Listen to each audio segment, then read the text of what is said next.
Welcome to Straight Outta Health IT. Getting into health tech is rough, but here's an unfiltered dialogue of healthcare leaders and influencers covering a wide variety of issues affecting healthcare and the health tech industry. And now your host, Christopher Cunny.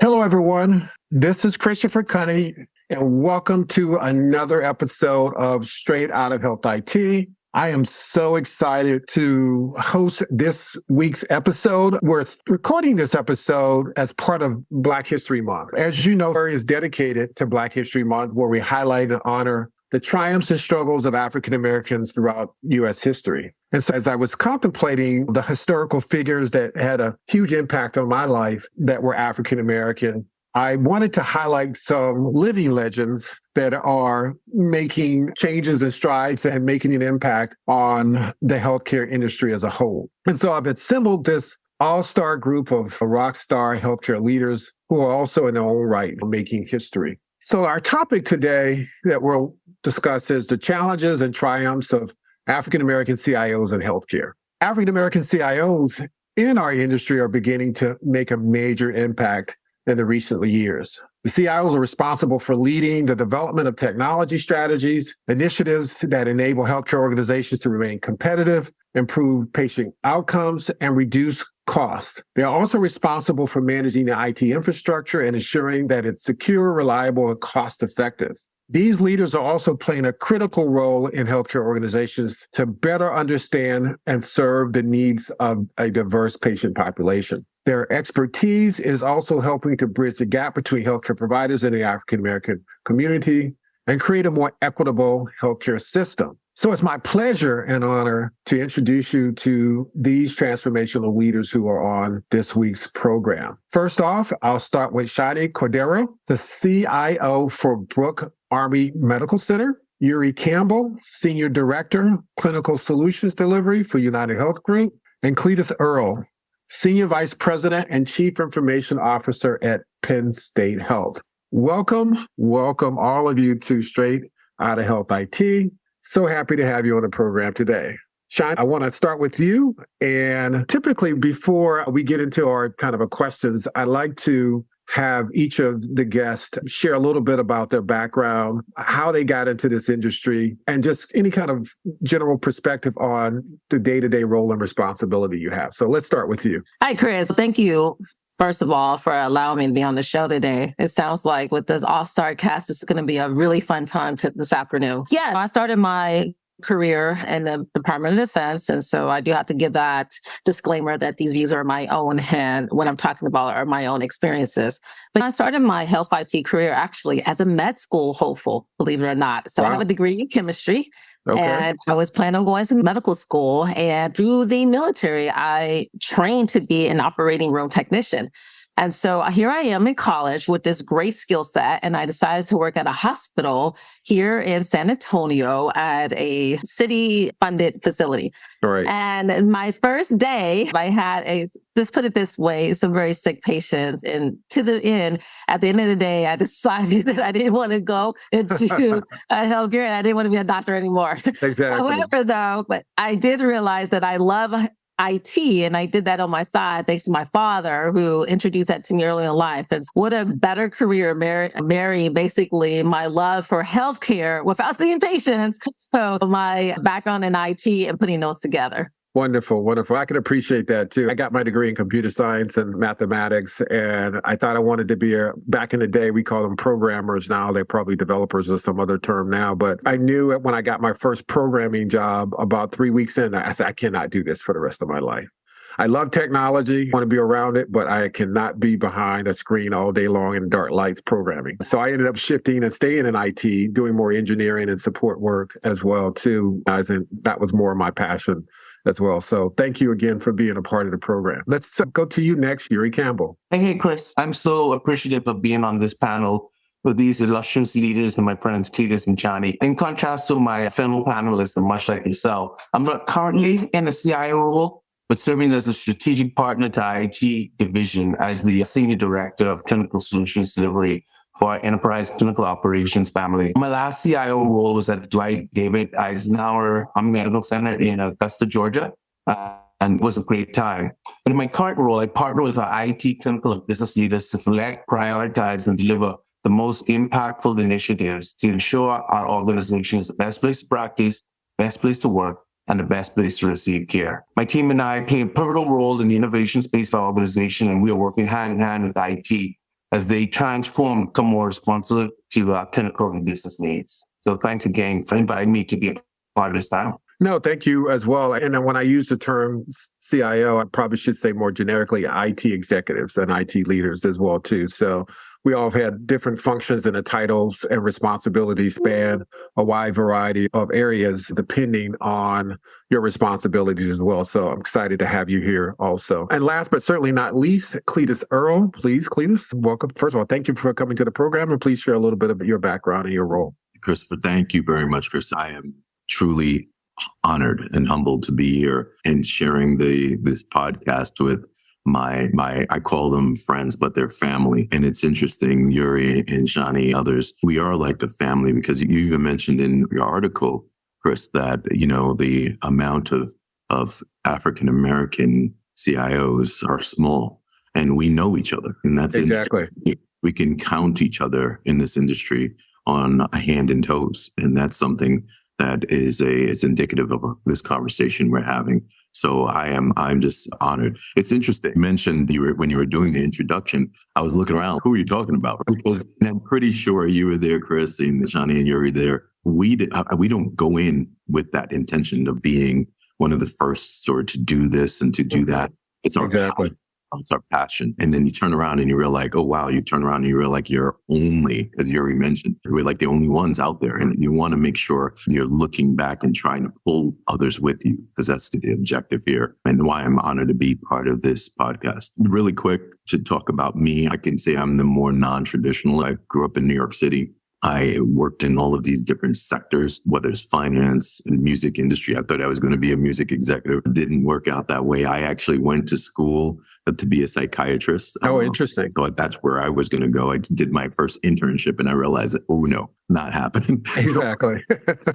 That's right. Probably why you're so good at your job, Cletis, because you went into psychiatry. That's right. Kind of like being a CIO, being a psychiatrist. Absolutely.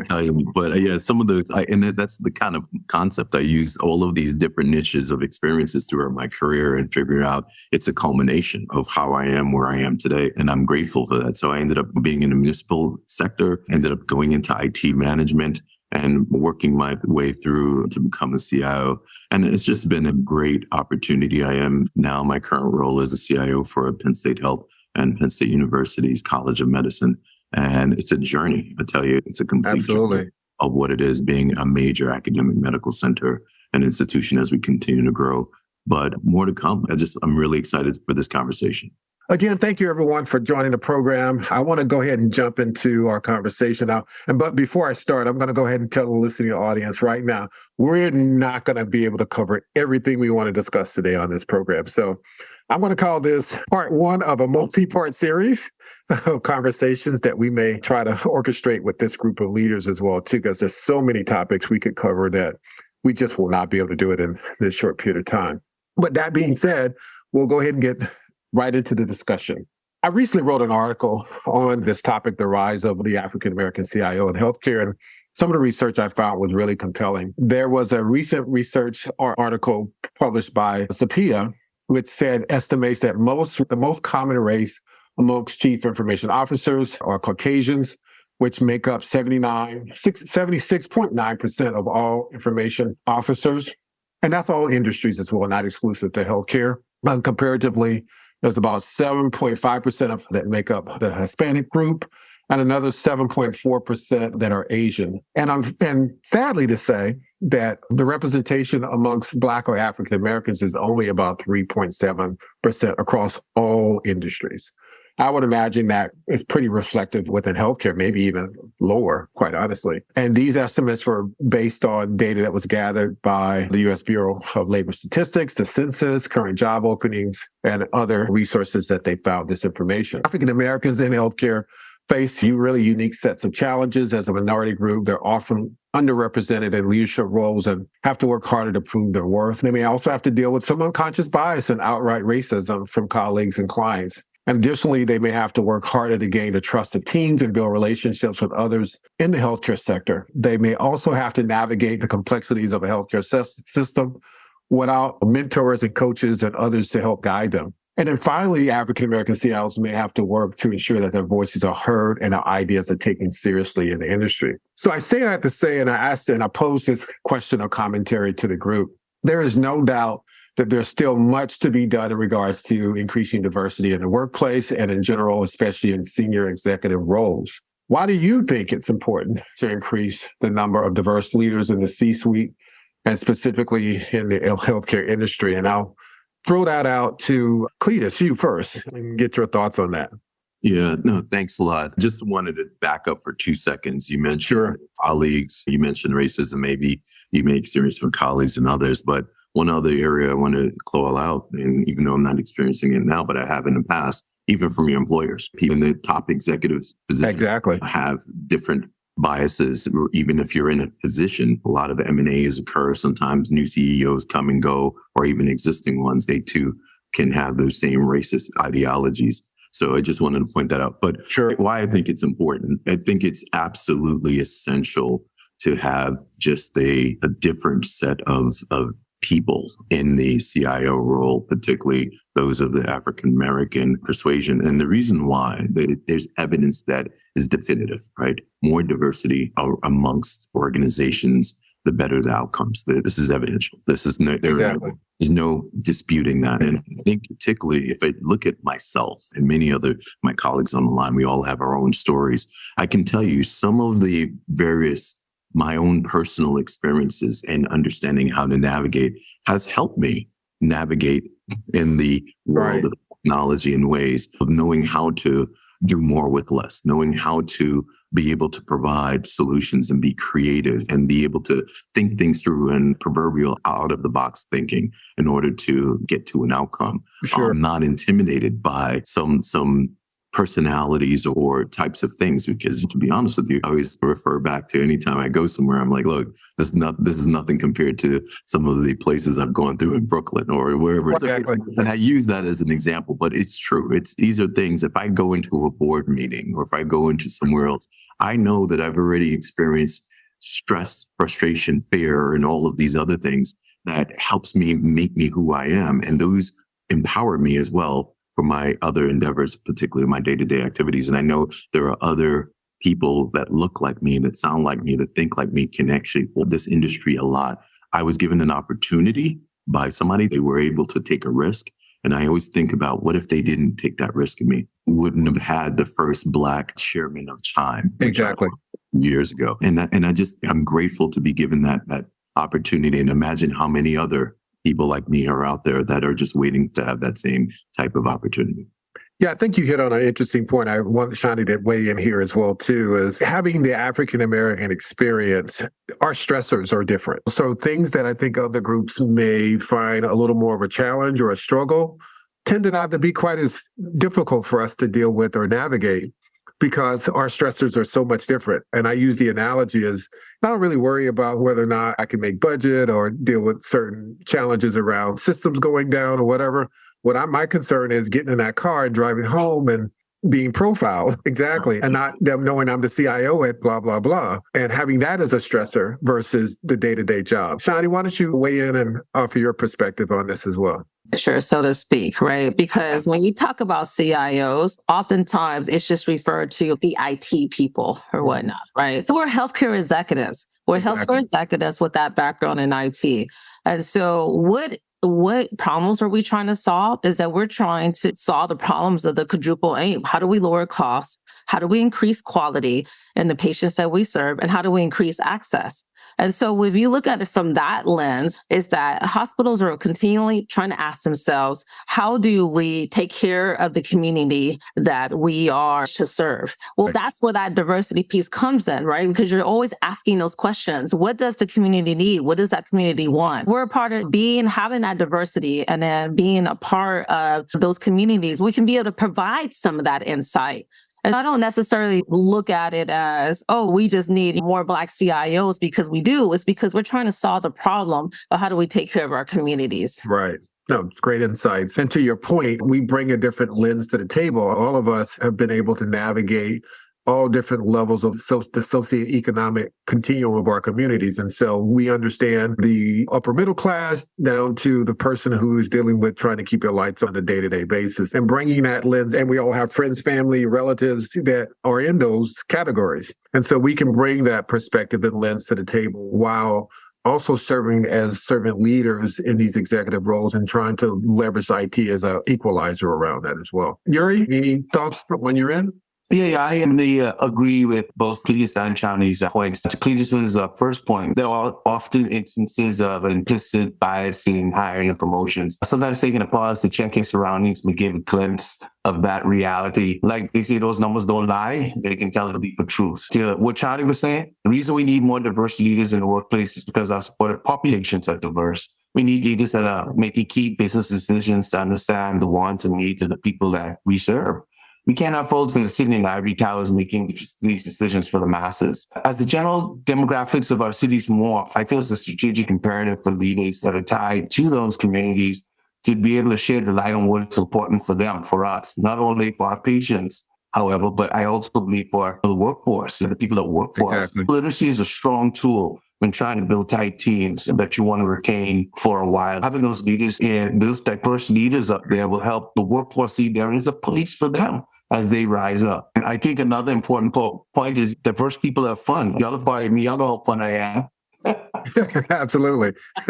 I love it. Exactly. I always use the analogy, a bouquet of roses are beautiful, but a bouquet of a different set of all sorts of flowers are just as beautiful. In fact, even maybe more so, because you have all these different colors and scents and fragrances and looks that provides a much more inclusive and different experience as well, too. Thank you guys for sharing your thoughts around that. I am encouraged. I mean, I'm looking at 3 CIOs here, IT executives here, and we all know probably a handful of others of color, specifically African Americans, but of color, even broader. That rainbow gets even broader.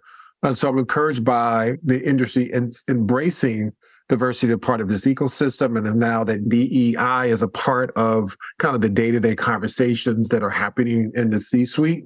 And it's important that a healthcare system creates a workforce and a view of the community that is equitable and accessible to all. You know, healthcare leaders have a responsibility to ensure that the organization is welcoming and inclusive to all people, regardless of race, gender, sexual orientation, age, disability, or any other factor. This means that we must create policies and practices that recognize and respect the unique experiences of each individual and actively work to eliminate any barriers to access and opportunity by embracing DE&I, diversity, inclusion, equity and inclusion. Healthcare leaders can create a more equitable and just healthcare system for all. I mean, that's our vision, that's our hope, right?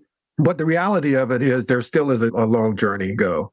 And I'm going to ask a little bit of a touchy question for each of you, and feel free to answer or not answer it. I'm okay with that too. But describe for our listeners some of the barriers you personally encountered on your journey to the C-suite. I mean, what was your initial reaction? Quite honestly, how did you navigate those barriers as well? And we'll go in reverse this time. We'll start with you, Yuri. Okay, thank you. I think I had a challenging upbringing.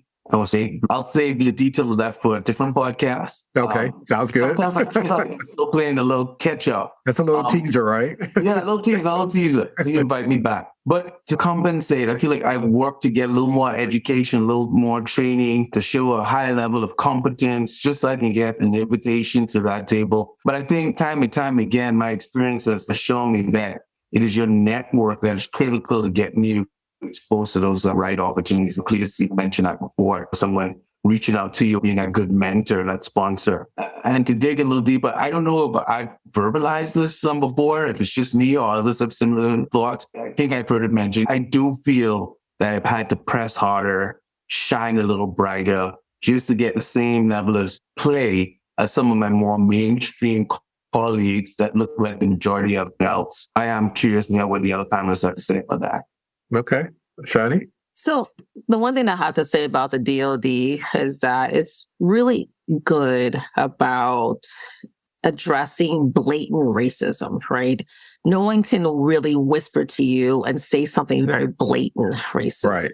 And so I haven't had any experience of someone blatantly telling me something, but I think the challenge that I've had in my career is actually just being able to relate to maybe some of the senior leaders in the room, right? So if you look at the demographics of the armed forces, similar that you mentioned about the senior IT executives, is that I don't hunt, I don't fish, I'm a bandwagon person, right? So I voted for the Kansas City Chiefs just because like they were the bandwagon team, right? Exactly. Rather than that, I didn't even know there was a Super Bowl this weekend until someone asked me, did I have plans? And so when those conversations are occurring and I want to relate to maybe some of the executives that I don't look like and I don't necessarily have the same gender parts, I have a hard time relating to them and trying to have a conversation with them.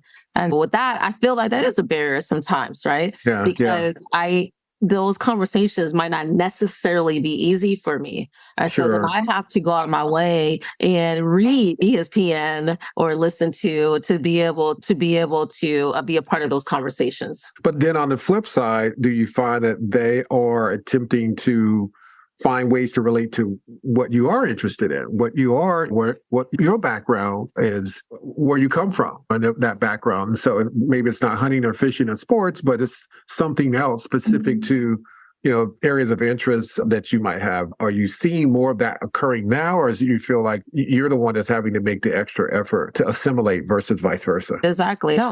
No, in my experience, no. I don't necessarily see the reverse of anyone individually reaching out to ask me maybe something that I might be interested in. And again, we talk about diversity, we talk about people of difference. Of course. And so I go out of my way. Of course, I have IT technicians and some of them are interesting, to so the least. Sure. And so I'm like, wow, Comic-Con, that's great. Right. What character did you dress up as? Wow, that's great. That sounds amazing. In my mind, I'm like, okay, that's weird, but that's great. And so I want to relate to them, right? I want to be able to reach out to them to say that, hey, I care about you personally and professionally. And so I want to be more interested in what you're interested in. But I don't necessarily think that happens to me at the senior level.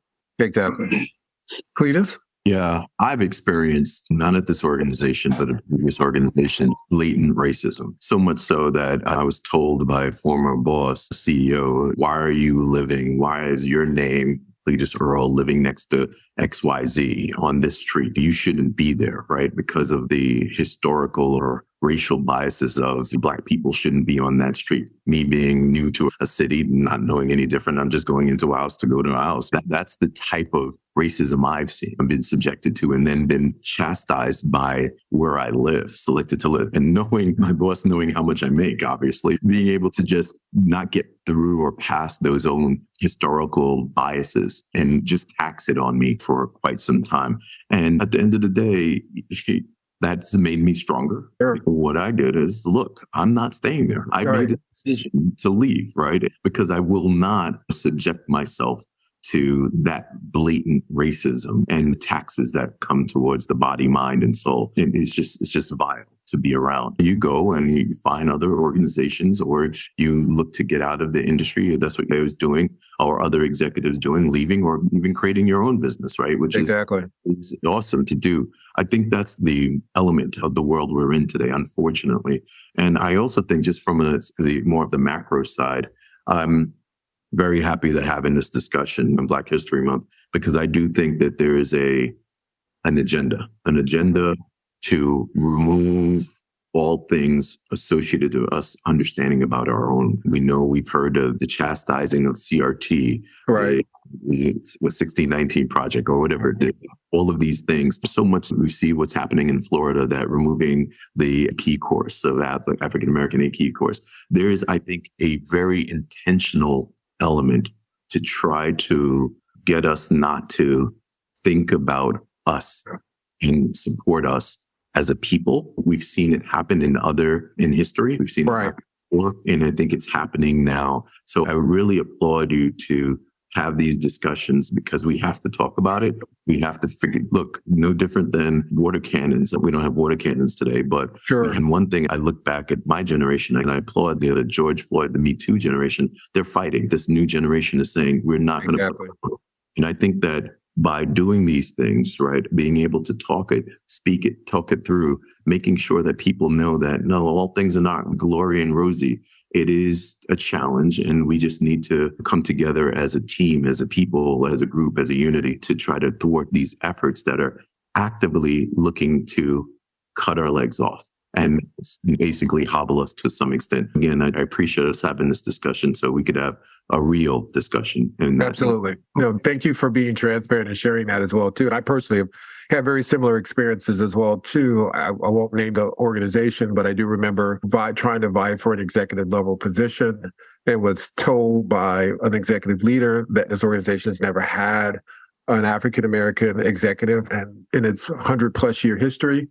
And they probably aren't planning to have one anytime in the near future. You may want to consider pursuing the opportunities elsewhere. And I don't think, quite honestly, the person said that because they were racist. I think the person was being transparent, and which I did appreciate the fact that, hey, here's the reality of it. I sit with these people every day. I talk to them. I know what their views are in the world. And so I just want to be transparent with you. If you go down this path, here's what you can expect. Yeah. And so I appreciated that because ultimately it helped me understand what I was up against, and helped me start to navigate those realities that we deal with every day. Just as Cletis said, that was the reality. There was a view that executive gave him about where he was living and his role, and his view of whether or not he thought he was worthy of even being in that community. Now you know how to start to navigate those things. And that's just the reality of it, because it's not rosy as much as we want to believe it is today. We see, as Cletis said earlier, there is a concerted effort to want to marginalize our history. Some people don't want to deal with it and face it. It is American history. And like it or not, it is what it is. For us, it gives us a source of strength.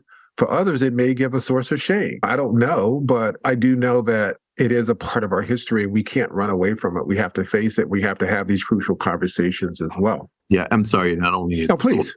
I want to hear, Chani and Yuri, you mentioned that this is our new history. We're the first generation that is in this particular setting, right? There are more Black executives today. When I was in the 70s and 80s growing up, there were very few. We have more. So this is narrative. And the good news is when these people show us who they are, the good news is they're showing us who they are. These are no longer, I'm not implying the people I wear are hoods, but these are people that you don't know that they don't have your best interests at heart. So therefore you have to now make a decision on what you're going to do about it. You could either stay and struggle and deal with it, or you can move on and find yourself, either empower yourself to do your own thing or find yourself another situation. I found an organization that I'm in right now, the best CEO I've ever worked for. And again, that's the kind of thing you're just going to have to figure it out and make sure that when they show you themselves, you recognize it and don't think it's a mistake.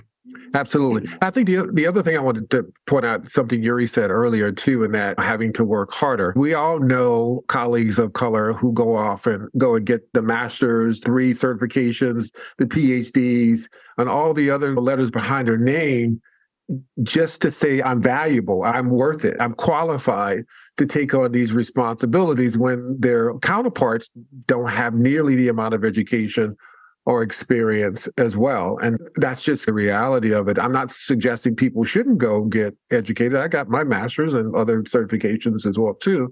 But I did that, quite honestly, because I needed to overachieve in order to be considered equal. At least that was my mindset. I don't know if anyone has any comments or thoughts on that, but I'll just leave it there. No, yeah, you do see that. My own father, of course, when I think about when it's time for me to retire, and I tell my father all of my friends and associates who have done quite well beyond the military. My dad says, yeah, but they don't look like you. And my dad, of course, is a proponent for me to stay to be like the general of the army or something. But so he might have those biases there. Of course, sometimes that is in the back of my mind. I definitely have a couple of masters and certifications. And sometimes then I still, is that good enough? Do I need to pursue something else? And then I try to realize that we are viable. We do bring something to community. We consult with our friends and our colleagues, and we do bring something to the table.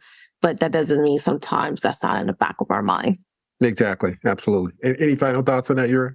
Yeah, this really touches me, man, because I constantly struggle with this. I constantly feel the need to keep hustling, to keep grinding, to show my hearing from these three successful people. Yeah, some of that stuff is going on in your minds as well. Therapeutic for me. So I appreciate you being honest and open. And hopefully some other people can hear this and realize they're not alone in these struggles. So thank you. Thank you.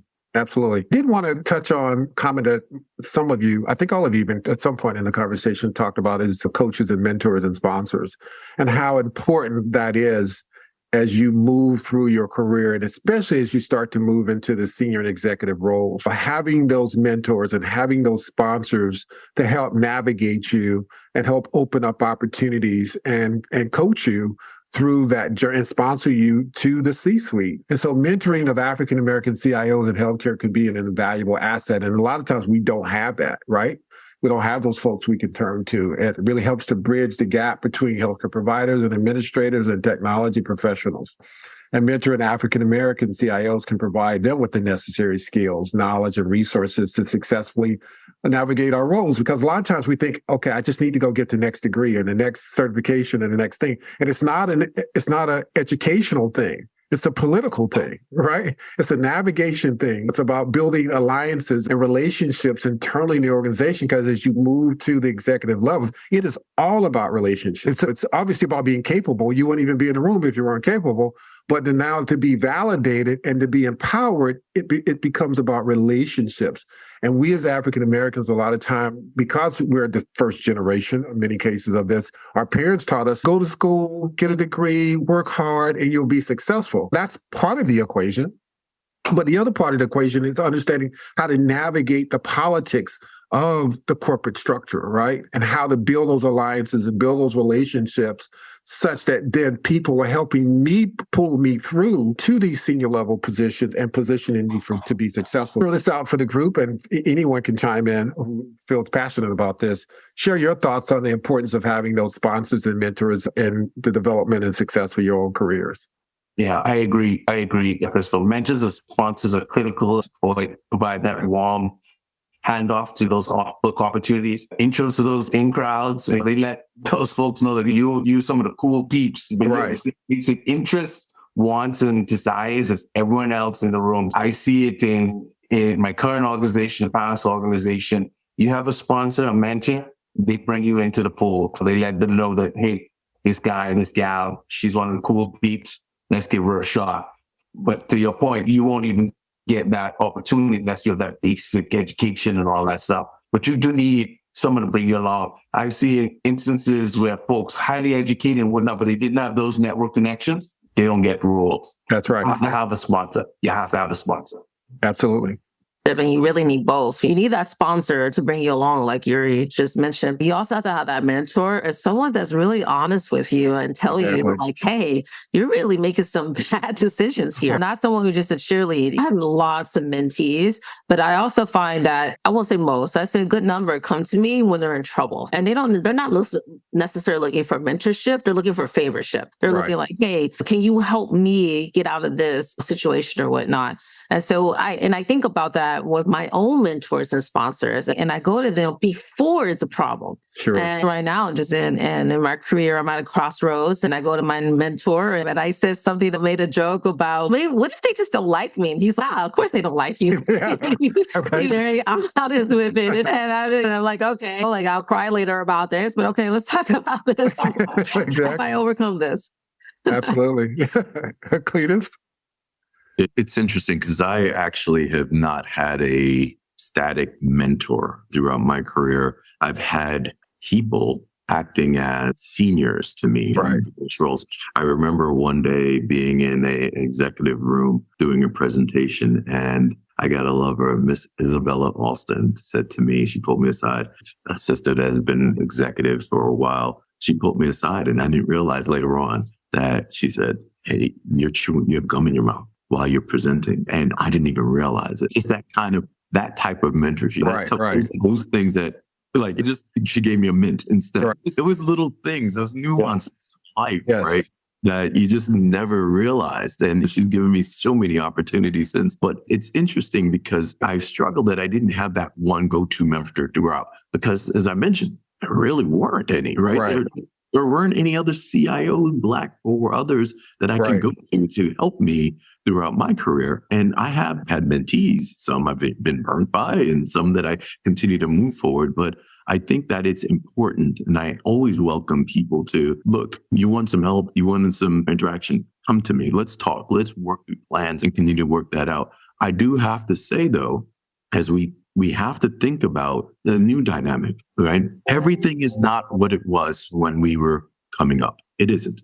So an example, going to school, going to your traditional schools and doing that kind of education, although I always promote it, it's hard to really promote something when the whole topology of making money and being a successful person has changed because of influencing, because of this. The fact that, we were just talking about this yesterday, the fact that a person can make $150 million at the least just to watch them stream playing video games. Right. It's mind blowing, right? And you have a bunch of this next generation seeing that and understanding that, hey, dude, the old way is gone.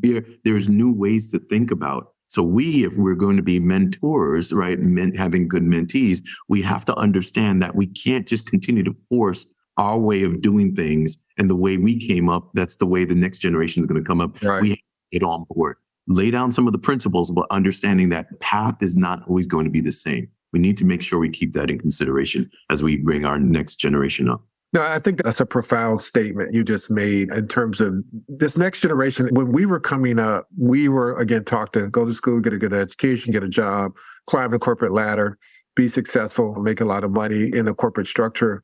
And that's your measure of success. This new generation, I don't want to go work for somebody else. I'm going to go create my own path. I'm going to be the next Zuckerberg, the next whoever, and I'm going to do it my way. Yep. And I'll play video games and come up with a business that makes money that way, or be a social influencer and doing things from that perspective. And healthcare organizations and businesses in general, if you want to continue to attract professionals to be a part of your company, you got to find ways that are going to motivate and incentivize them to want to work for you. Otherwise, they're going to go find a way to work for themselves. Exactly. Yeah, exactly. And because the technology is now the true equalizer, it doesn't matter what color, background, gender, religion you are. If you got something people like and are interested in, they'll pay for it, and you can create a business out of that as well too. And just a word to those leaders who are great, like myself, on the back end of their career, you have to start to think about, if we want this to continue to be a viable business, we got to start thinking about how to attract the next generation and what motivates them as well. Absolutely.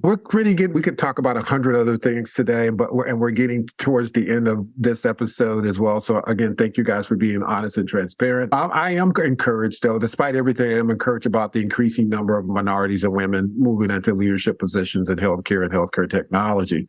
No, but it's also so easy to say and look at the four of you and say that the struggle is over. We've made it. We've arrived. And would you agree that the industry is finally woke, and have we achieved the right balance in diversity? So hold that thought. And if you disagree with this view and believe that more needs to be done and we still have a ways to go, what would you offer as kind of advice or suggestions to leadership in our organizations about how do you continue to foster, nurture, grow these DEI initiatives and embrace this concept of diversity for your organizations?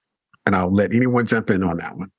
I think membership in the progressive organizations just like Chime, HIMSS that support these diversity, inclusion, equity sort of is instrumental. I think taking measurements, your numbers that you had, make sure you have to stop and look around the boardroom and look around your leadership shop to see what does the leadership table look like. I know in my organization, we are evaluated on our ability to recruit and retain a diverse staff. So those are some of the things that we can do to start to get us. So first, no, I don't think we're there yet. We're making progress, but I keep going in the right direction.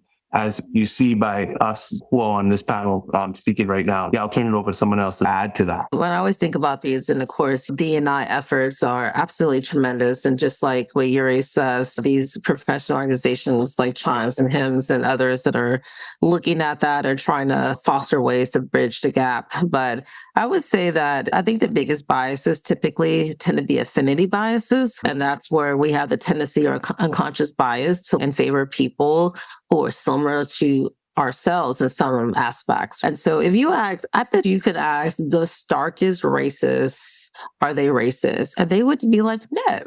Like they will look at you like with a third eye. Of course I'm not racist. And that's because people typically don't see that. When I say that I have a favor of someone, and it's not has nothing to do with their race. I don't see color. What I see is someone who's like me, right? Someone who has the same interests, background, beliefs, or appearance that I do. And so with that in mind is that when you are interviewing or mentoring or, your organizations and you're trying to get diversity of thought, is that a good, I'm nodding my head because they represent everything I think. And then pause and say, am I listening to others? Am I giving other people an opportunity of diversity of thought? Because yes, I always believe in me, but I also know I can grow. So how do I grow? And that's why I'm bringing others into the fold. Wonderful. Cletis? Yeah, no, we're not there yet. I don't think we're anywhere close to there. I talked about some of the challenges earlier that there's, to your point, marginalization that's occurring. I think that there's an element associated to, Chani, as you mentioned, affinity groups. I think there's some components where people say, wait a minute, what do you mean we're not in here? Look, you're Cletis, you're a Black guy and you're a CIO. You've made it. You're Crescendo. You are a representation of success. No, the answer is not. I can actually then turn around and say, okay, that's the case. I have about 700 people in my division. How many other people of color or people look like me in that particular group? Or I can say with my leadership team, where's the diversity there? Or that could keep going on and on within my own span of control. But let's be very honest. Let's be very real here. We know it's not said, but I'm going to say it. As I said, I was going to be real here. Please do. I go ahead and then hire a bunch of Black people, and whatever it is, what will be said? This goes and hires them. That's just what happens. Same bias, yeah. If it was a female having a female, it is the same thing. It doesn't matter what it is. It doesn't matter what demographic groups. And the thing is, why is that an issue? Right. That's still an issue that if I went in and hired 5 executives that so happen to be qualified, right, which what they would be, and they were a person of color, then I would be chastised and there would be problems about that. Exactly. We should get to the point where we should be able to hire whoever we want, who's ever qualified, and not have a blink of an eye. We're not there yet. It could be female CIO and it doesn't matter. It's the same element. So until we get to that point, Chris, where we can hire without perception bias, we're not there. And I think you're being very transparent because we all know that we that goes through our head when we're hiring people, right? That, okay, I just hired a Black person last week. Do I hire? And there's another one here. Can I get away with hiring another one? Can I get away without being chastised or criticized or the spotlight? Or okay, what is your eyebrow doing over there? Or Christopher doing over there? Is he hiring all his people? And maybe right or wrong, maybe they're not even thinking that, but that is what's going through our own here. That's the psychological games we play sometimes with ourselves and the reality of it, because we've been called out at times. I think the other thing too, to Shanti's point about the person who's racist, I think first and foremost, we have to make sure we define the terms, right? Everyone is inherently biased. Everyone to a certain degree has a level of prejudice that's about themselves, even within our own communities or within their own Black and African American community. We have biases about skin tone sometimes, right? But racism, that's right. Hair color, natural hair versus straight hair. We can go down there. That's a whole nother segment. We'll talk about it another day. Another podcast. Exactly. Another podcast. Yeah. But and I have this conversation often because I travel a lot all over the country and I talk to a lot of different people. And sometimes I'm sitting at a bar after work and people get the liquid courage in them and they want to have this conversation. And I say, first of all, thank you, because I want to have this conversation with you. We have to have it. And I first of all have to, and they say, I'm not racist. I said, first of all, racism is a system. It's not a persona. It's not a value. It's a system. You can be biased. You can be prejudiced, or I could be biased, or I could be prejudiced, but I can't be racist in the United States because it's a system that benefits another group simply for the color of their skin. Now, if I'm in Nigeria and everybody looks like me, and you as a European Caucasian come over and you're being disenfranchised, that's racism in Nigeria because I'm benefiting from the color of my skin. Yeah. I cannot be racist in the United States. I can be biased, and I can be prejudiced. Yes. And so we have to make sure we understand these terms because we use them too infrequently, and we interchange them too much when people don't really understand the meaning behind them. Correct. And then we can have a meaningful conversation about them. And then the other thing I share with them a lot of times is that, look, I'm not asking you to pay for the sins of your forefathers. You don't own it. I'm just asking you not to repeat it. Yeah, I like that. Yeah, learn from it. Yeah, Don't hide our history. Acknowledge it. Exactly. But they act like it didn't happen. Yeah. That's most. That's American history, like it or not. It's Right. American history. For me, I'm proud of what my people endured because it made me who I am today. You may not necessarily be proud of what your people have done, but you don't have to keep doing it. And that's the difference. Any final thoughts? I am just absolutely enamored by the conversation, and I applaud you, Chris, for getting us together because, again, I don't hear this conversation occurring at the executive level. And a lot of times we are hesitant to share our thoughts because of potential repercussions. And that's another element, right? Again, when will we be able to be free to tell the truth? Say, I really think that the voice of the Black executive is truly not heard. And Exactly. I think, unfortunately, it's usually heard when people retire. So do we have to wait I'm not ready to retire yet. Right. Over 20, 30 years before you hear the real stories? And I think the answer should be no. We should be able to have an adult educated conversation and a discussion that allows us to navigate differently, if not anything else, help others go through it like Yuri mentioned. That's our goal here. And making sure that, hey, we went through something, we can probably help you navigate so you don't have to go through it, or you can know to maneuver around it. That's what I think is, and I appreciate you putting this on so we can have that dialogue. No, you're welcome. Thank you guys for coming on and being willing to be transparent. Chani, any final thoughts? Definitely. We want to do what everybody else wants to do, and that's to serve our community. And so we're just trying to find ways to do that at the best of our ability. And so having a voice allows us to do that. Thank you. And Yuri. Our listening audience can't see us, but I have my camera on and I can see these beautiful faces. Good looking bunch here. So a final thought here is good, better, best. Never take a rest until your good is better and better is your best. That's a phrase I took from my late father who accomplished a lot in his lifetime. I really look up to. I add to that and share with my kids that life fundamentally isn't fair and we have to keep hustling and striving every day to earn our place. So that's something I have in my head and I strive to do. Thank you. And just for the broader audience, and I do have a very diverse listening audience as well, too. The conversation here is not to be critical so much about who you are and your journey in life. No one's asking you to apologize for some of the privileges you've been afforded.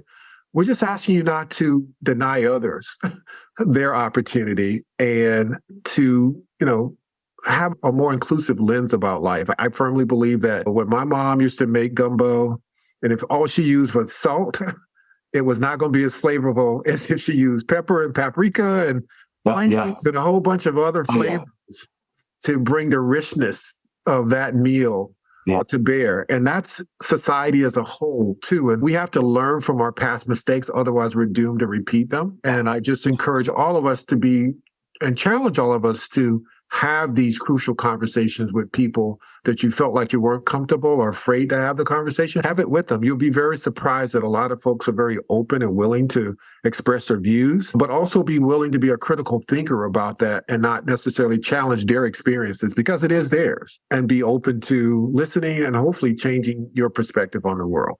Thank you, Chris. This was cathartic for me. You're welcome. Thank you for providing this space. It really, I felt a little healing inside listening to football. Thank you. Yeah, and fun. Absolutely.